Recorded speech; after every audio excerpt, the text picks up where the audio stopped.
Assalamualaikum warahmatullahi wabarakatuh.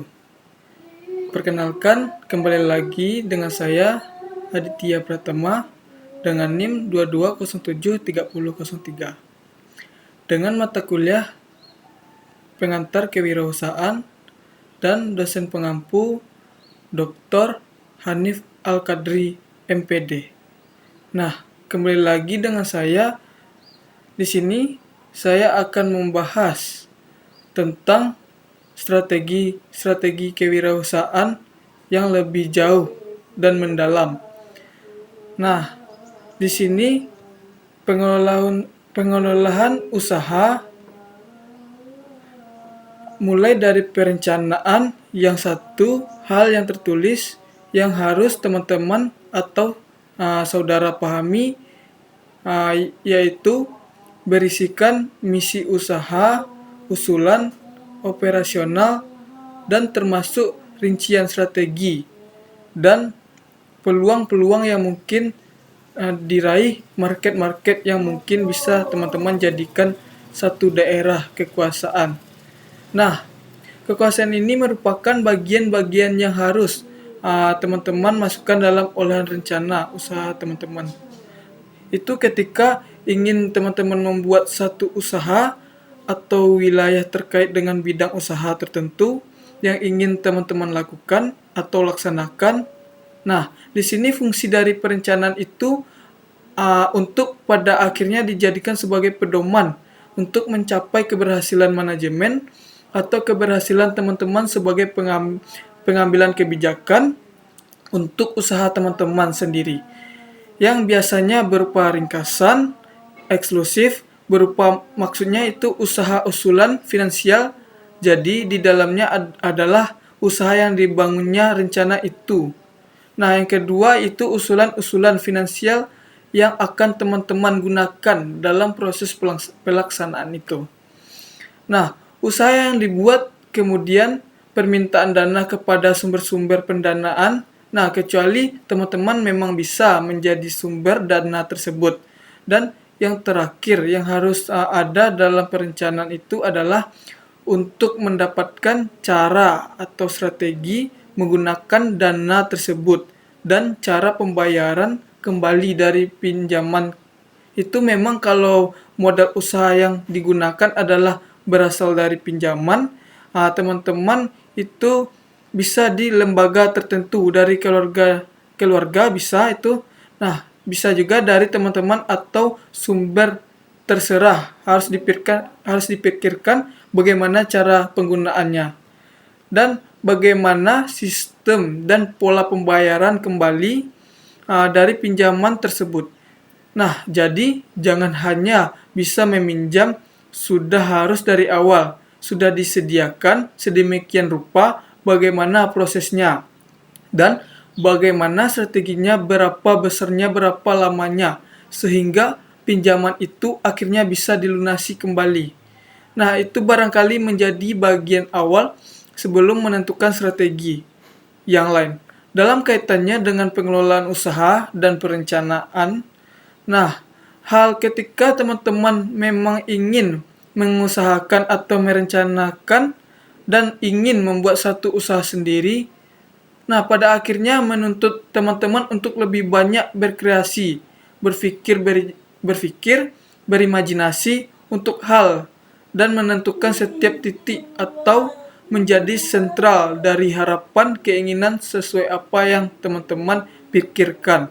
Nah, jadi harus lebih banyak teman-teman berbicara, berdiskusi dengan para wirausahaan yang lebih sukses dan lebih duluan sukses daripada teman-teman. Nah, di sini membaca biografi mereka yang hebat atau menelusuri kemungkinan proses mendapatkan pinjaman dana itu dari sumber-sumber yang bisa bertanggung jawab. Jadi teman-teman memang lebih banyak berkreasi, kreatif, menjadi lebih muncul, lebih banyak berkomunikasi, lebih baik bertanya, lebih banyak mencari, mendengar, dan menyimpulkan sesuatu untuk kemudian itu didesain dalam bentuk rencana atau pengelolaan usaha. Rencana pengelolaan usaha ini yang sudah ada desain itu sebenarnya bisa dijadikan sebagai alat untuk mengajukan kebutuhan permodalan. Untuk kebutuhan permodalan teman-teman yang bersumber dari luar atau dalam konsep cara membuat proposal berupa manajemen usaha pemasaran. Nah, selanjutnya itu produktivitas atau fraksional, dan terakhir keuangan perusahaan. Jadi, teman-teman memang bisa dijadikan sebagai dasar-dasar penyusunan proposal. Karena bagaimanapun ketika usaha membutuhkan modal-modal harus jelas sumbernya. Dan sumber-sumber permodalan itu akan bisa dituangkan dalam bentuk proposal. Pemodalan itu tidak membutuhkan birokrasi atau persyaratan atau jaminan-jaminan tertentu. Nah, misalnya itu melalui pinjaman individu, perseorangan atau kelompok atau memang pinjaman kekeluargaan. Tapi kalau sudah berurusan dengan bank maupun tidak mau segala sesuatu yang sifatnya formil harus dipenuhi, maka perlu perencanaan dari pengelolaan usaha yang akan didesain sekecil apapun itu.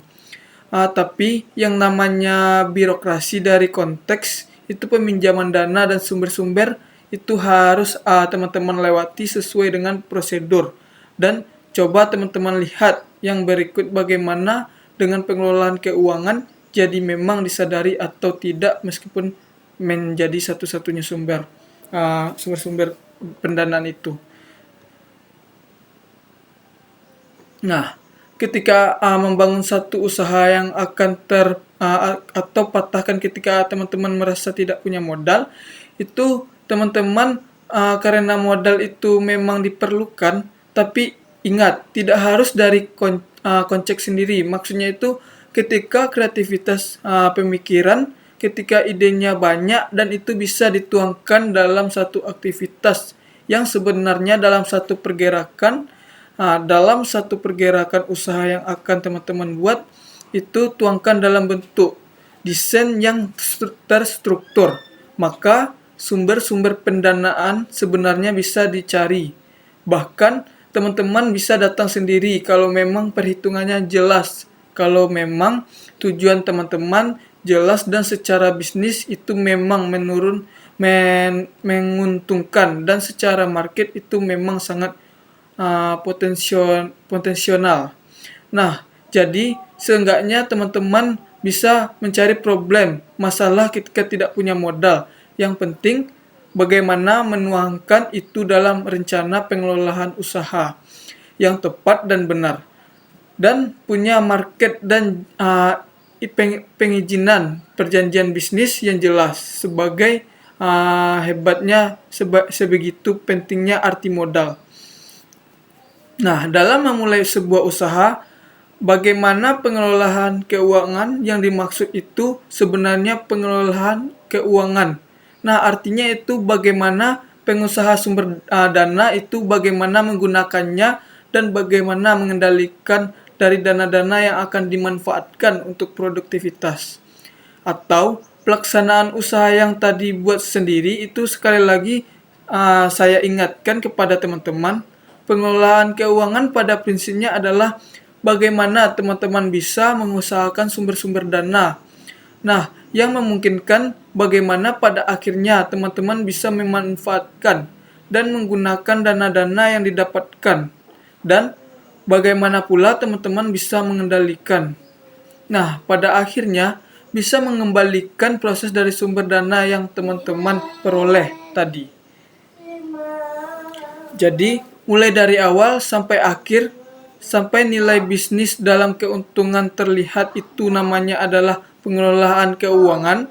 Jadi barangkali untuk teman-teman para calon wirausaha kadang-kadang harus memahami persoalan ini. Cuman keuangan tidak mau harus dalam struktur yang jelas, konteksnya yang jelas bagaimana pola manajemennya harus teman-teman desain dan memanfaatkan terkait dengan keuangan tersebut. Nah, di sini ada 3 aspek paling tidak yang harus teman-teman yakini dan teman-teman pahami dalam konsep manajemen keuangan. Nah, dalam pengelolaan keuangan Yang pertama adalah sumber dana atau keuangan lembaga atau keuangan yang dijadikan sebagai modal utama dalam operasional usaha yang akan teman-teman buat. Yang pertama itu disebut sebagai dana internal. Nah, dana internal ini yaitu dana dari lembaga dari perusahaan atau dari sebagai pemilik usaha yang kedua itu dana cadang atau dana laba. Yang barangkali itu sifatnya ditahan, jadi jangan mentang-mentang memiliki laba atau cadangan di awal itu sudah digunakan untuk teman-teman untuk nama juga cadang berarti untuk kondisi-kondisi tertentu. Nah, yang memungkinkan dana itu bisa dimanfaatkan sehingga tidak kompleks. Nah, termasuk dana-dana laba yang hanya digunakan dalam bulanan-bulanan pertama dan tahun-tahunan pertama dianggap itu memanglah terkesan menyenangkan. Itu untuk dimanfaatkan, jangan dipakai dulu, itu dijadikan sebagai modal cadangan untuk kondisi-kondisi tertentu sebelum teman-teman betul-betul estabilis. Dan dana eksternal yang kedua itu dana pada pemilik atau penyertaan, kemudian dana dari pinjaman itu dana bantuan program pemerintahan pusat dan daerah yang bisa teman-teman manfaatkan. Karena sekarang banyak sekali sumber-sumber dana dari pemerintahan, dari teman-teman atau keluarga itu juga bisa disebut sebagai dana eksternal. Nah, yang dimaksud itu yang kira-kira mereka bisa menanamkan modalnya, tapi harus ada kejelasan dan kepastian pembagian keuntungan untuk teman-teman dan keluarga teman-teman sendiri. Nah, jangan hanya meminjam namanya orang, itu menanamkan modal berarti ada keuntungan yang harus mereka terima. Jadi, jangan hanya pada saat teman-teman butuh, teman-teman memanfaatkan ketika teman-teman benar-benar sudah estabilis, ada tinggalkan nan. Nah, jadi ada sistem pemanasan modal, sistem kerjasama. Nah, dalam konsep modal usaha bersama, dan yang terakhir kita menyebutnya dana ventural, atau yang ketiga itu dana ventural atau dari perusahaan yang ingin menginvestasikan dana-dananya pada perusahaan-perusahaan kecil yang barangkali dianggap potensial. Mungkin begitu maksudnya. Nah, kita lanjutkan pembincangannya. Soal aspek tadi ada 3 aspek kan teman-teman. Dalam pengelolaan keuangan, yang pertama itu sumber-sumber dana atau keuangan dari perusahaan, organisasi, ataupun perseorangan. Nah, ketika memang usai yang ingin dibangun itu adalah usaha sendiri, sekarang teman-teman lihat yang kedua, yaitu aspek apa dalam pengelolaan keuangan yang menjadi perhatian teman-teman saudara. Yang kedua adalah terkait dengan perencanaan dan penggunaan dana. Kalau tadi sumber dana kalau tadi itu sumber pendanaan, nah sekarang itu perencanaan dan penggunaan dananya. Satu yang harus masuk dalam kategori pemikiran sejak awal itu adalah biaya awal pembiayaan permulaan yang harus ada dalam konsep ini. Nah, adalah itu satu rancangan keuangannya, mulai dari pembukaan raja harian, rancangan pendapatan atau rugi atau laba, itu juga rancangan aliran ke 10, dan yang kedua itu analisa peluang pokok atau banyak.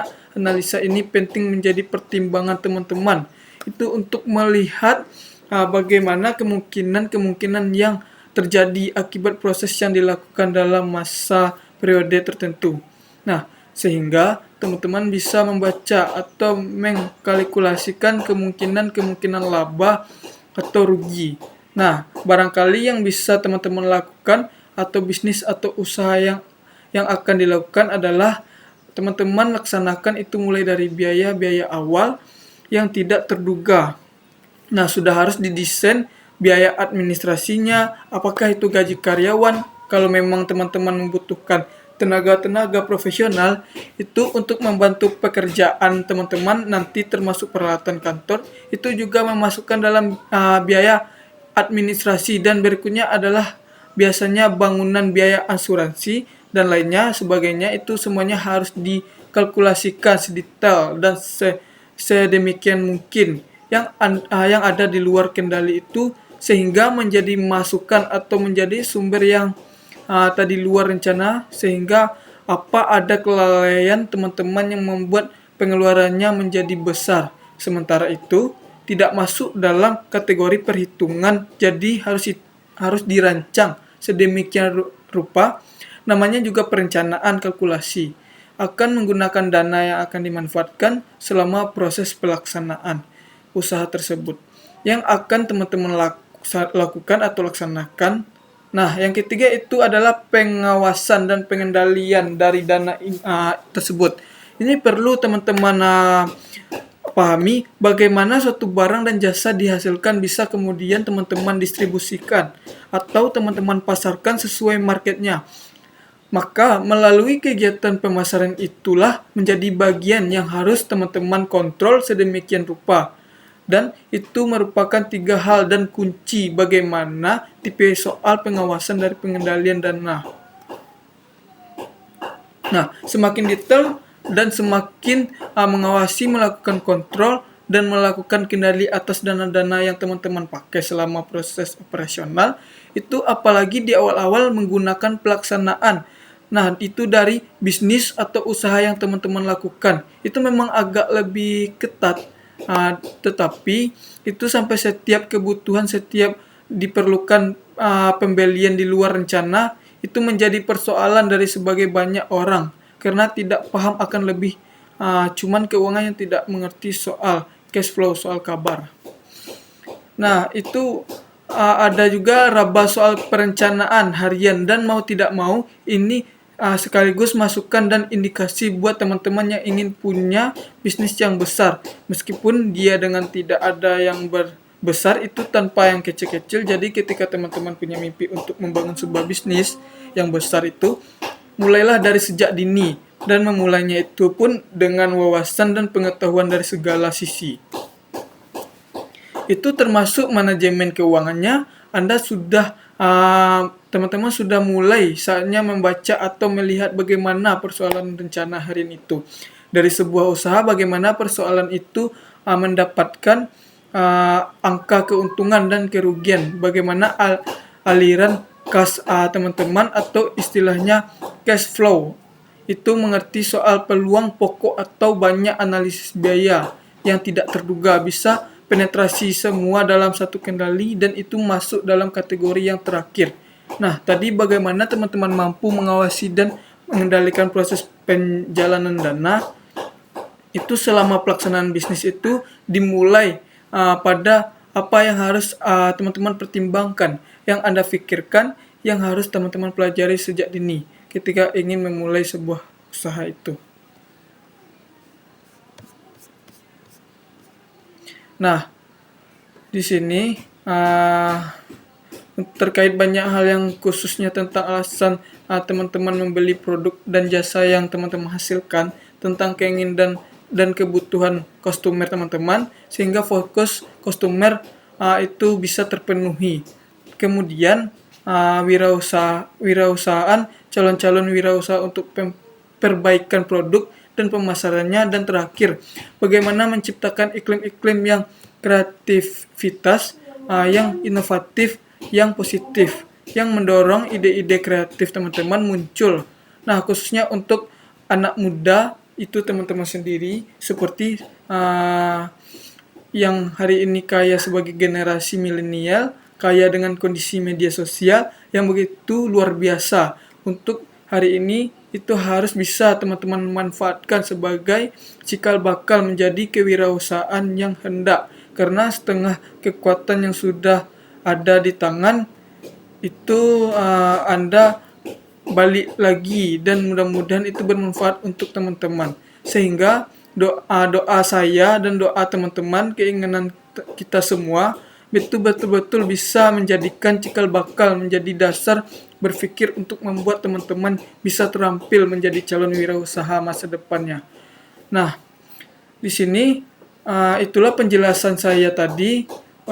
Untuk itu, kalau misalnya ada kata-kata yang salah dalam penyampaian, bisa teman-teman atau teman-teman ingin bertanya, itu bisa teman-teman bertanya di kolom komentar. Nah, di sini saya akhiri Assalamualaikum warahmatullahi wabarakatuh. Sampai jumpa di video selanjutnya. Jangan lupa like, komen, dan subscribe. Oke teman-teman, terima kasih sudah menonton videonya.